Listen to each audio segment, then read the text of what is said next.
नमस्कार, मैं हूं आपके साथ मयंक। आज 28 तारीख है। पिछले 12 घंटों के अंदर ईरान, अमेरिका और इजराइल के बीच जो हालात हैं उससे जुड़े सारे अपडेट्स मैं आपको बताऊंगा।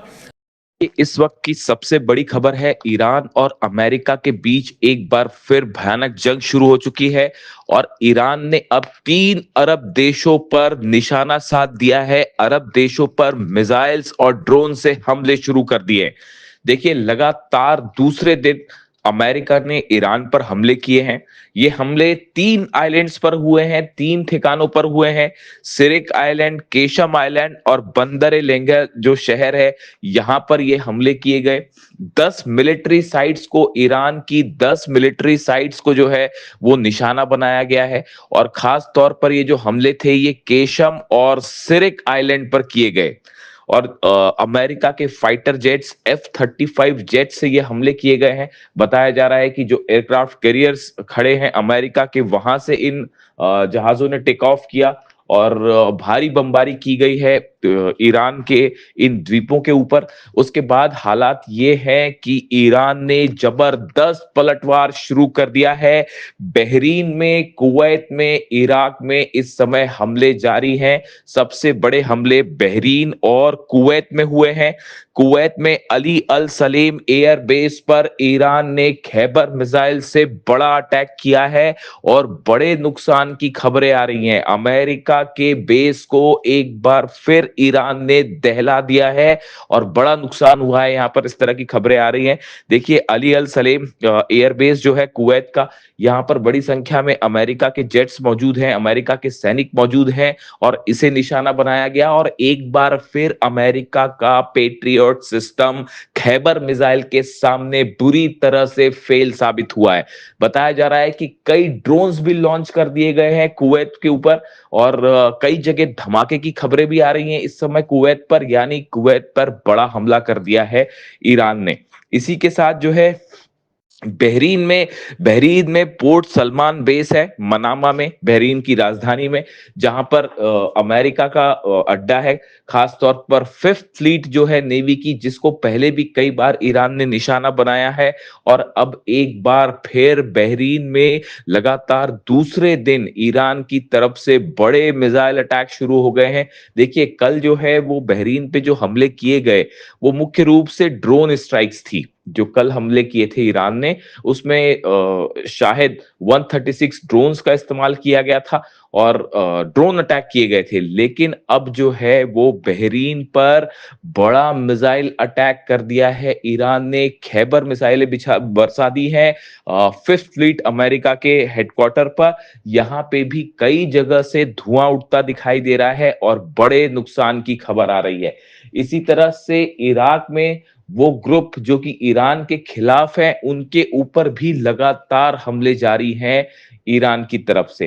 देखिए, हालात ये हैं कि पूरे दुबई में, अबू धाबी में, सऊदी में, कतर में, सब जगह अलर्ट कर दिया गया है कि कभी भी ईरान की तरफ से इन देशों पर भी बड़े हमले हो सकते हैं।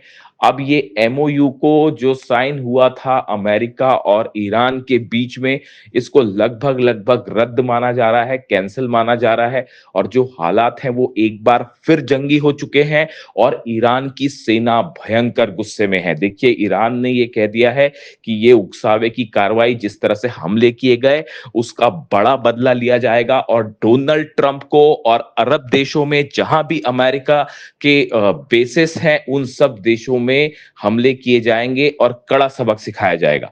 देखिए, ये मामला जो है, हालात कैसे बिगड़े। पहले ईरान की तरफ से ये बात कही गई कि एक जहाज हमने देखा था जो क्रॉस करने की कोशिश कर रहा था, सिंगापुर का जहाज था। उसने बिना ईरान की सेना के परमिशन के एक नए रूट का इस्तेमाल करते हुए हॉर्मुज को पार करने की कोशिश की, तो ईरान ने उस पर हमला किया। ये पहला जहाज था जो अभी ये नए दौर का विवाद हुआ इसमें हमले को लेकर। और कल फिर ईरान की तरफ से एक जहाज को निशाना बनाया गया है जो कि उसी नए रूट से निकलने की कोशिश कर रहा था। और इसको ईरान की तरफ से जो है वो वार्निंग दी गई कि इस जहाज को रोकने के लिए कहा गया, लेकिन ये जहाज नहीं रुका। इस पे पनामा का फ्लैग लगा हुआ था, पनामा फ्लैग शिप था, एमटी कीकू इसका नाम बताया जा रहा है, और इसमें 2 मिलियन बैरल ऑयल था, 2 मिलियन बैरल ऑयल भी इस पे था। ईरान की तरफ से इसे रोकने की बात कही गई, वार्निंग्स दी गई, लेकिन जहाज नहीं रुका तो ईरान ने हमले कर दिए। देखिए, दरअसल अब ये पूरी जंग जो है वो हॉर्मूज पर कंट्रोल को लेकर शुरू हो गई है। एमओयू जो साइन हुआ है उसके मुताबिक हॉर्मूज से जो जहाज निकलेंगे वो पूरी तरह से ईरान की देख रेख में निकलेंगे। यानी हॉर्मूज खुलता है तो ईरान की देख रेख में जो है वो खुलेगा। लेकिन अब हालात ये हैं कि अमेरिका कई अरब मुल्कों के साथ मिलकर हॉर्मूज में एक नया रास्ता बनाने की कोशिश में जुटा है।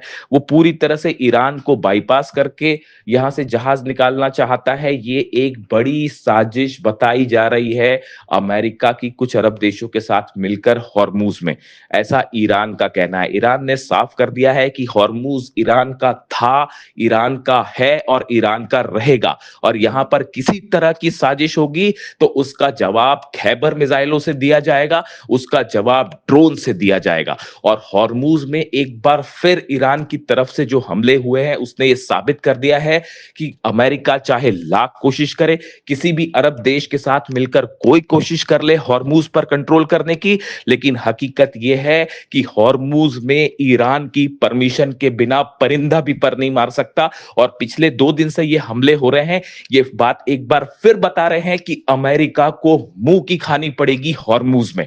देखिए, हालात ये है, ये जितने समय का सीज फायर रहा, जितने आइलैंड्स थे उन सब आइलैंड्स पर ईरान ने अपने मिसाइल लॉन्चर्स को मजबूत कर लिया है, अपने ड्रोन लॉन्चर्स को मजबूत कर लिया है। इसका नतीजा यह है कि अगर ईरान की सेना की जानकारी के बिना जहाज निकलने की कोशिश करेंगे तो ईरान सीधा उन्हें निशाना बनाएगा और अमेरिका उनकी रक्षा नहीं कर सकता। आज बहरीन पर जिस तरह से हमले हो रहे हैं, कुवैत पर हमले हो रहे हैं, इसने एक बार फिर साबित कर दिया है कि अमेरिका अरब देशों की रक्षा नहीं कर सकता। अरब देशों का विश्वास अमेरिका से उठ चुका है।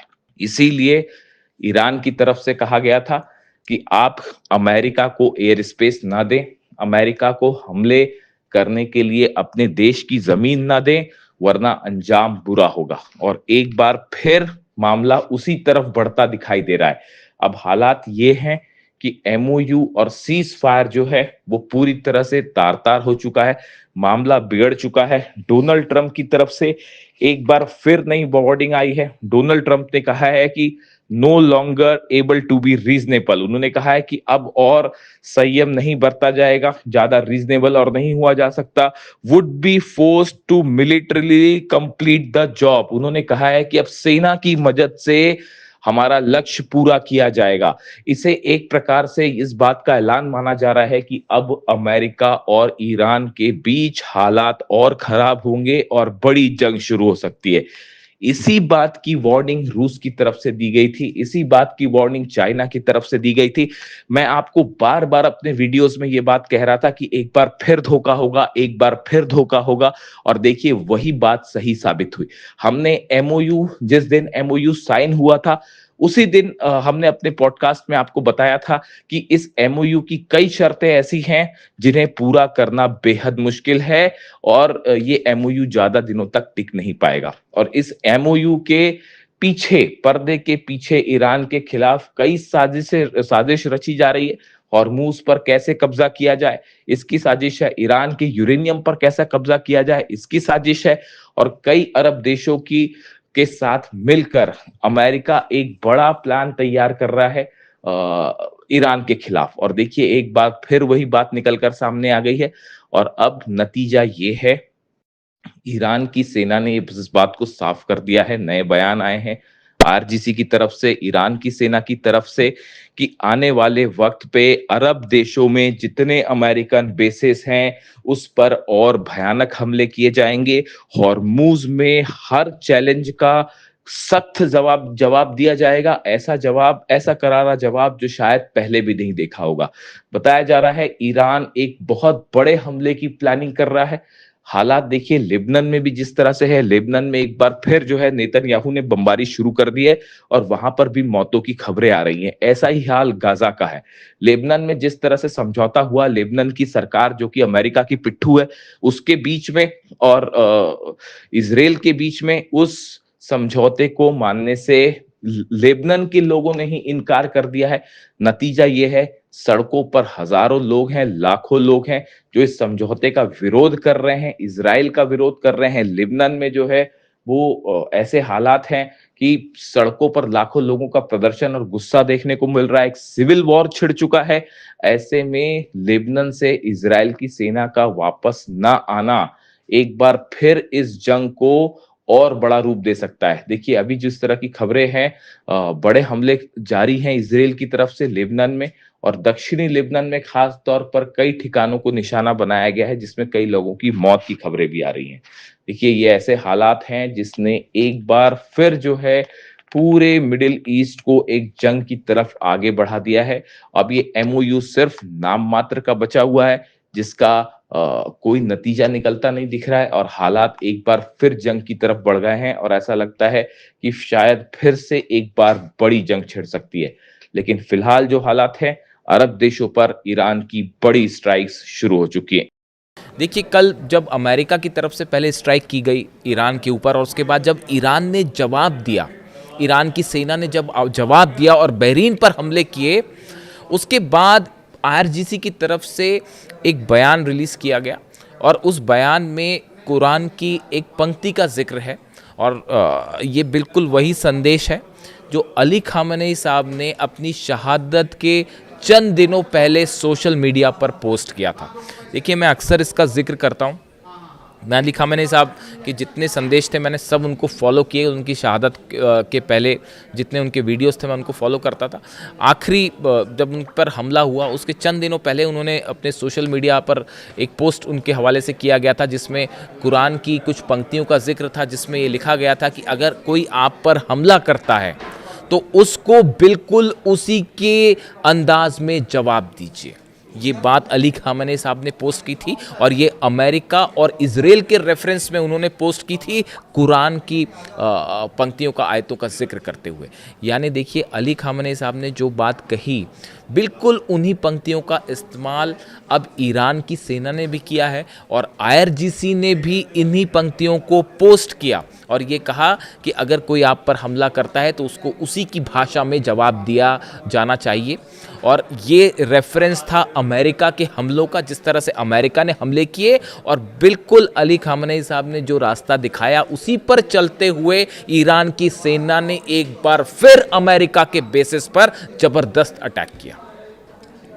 मैं इसीलिए अक्सर कई बात ये कहता हूँ कि अली खामेनी साहब हमारे बीच में नहीं है, लेकिन उन्होंने अपनी सेना के लिए एक ऐसा विजन छोड़ दिया है, ईरान की जनता के लिए, ईरान के 9 करोड़ लोगों के लिए वो विजन छोड़ दिया है जिससे कभी ना अमेरिका और ना इजराइल, ना ही कोई और मुल्क कभी ईरान को नहीं हरा सकता। हराने की बात तो छोड़िए, आज ईरान सब पर अकेला भारी पड़ रहा है, चाहे वो अरब देश हो, चाहे अमेरिका की फोर्सेस हो, चाहे नेतन्याहू की फोर्सेस हो। और इसके पीछे यही विजन है, यही प्लानिंग है, यही दूरदर्शी है जो अली खामेनी साहब ने अपनी सेना को विजन दिया। इसीलिए मैं कहता हूं कि वो न सिर्फ एक अच्छे सुप्रीम लीडर बल्कि बेहतरीन मिलिट्री कमांडर भी थे।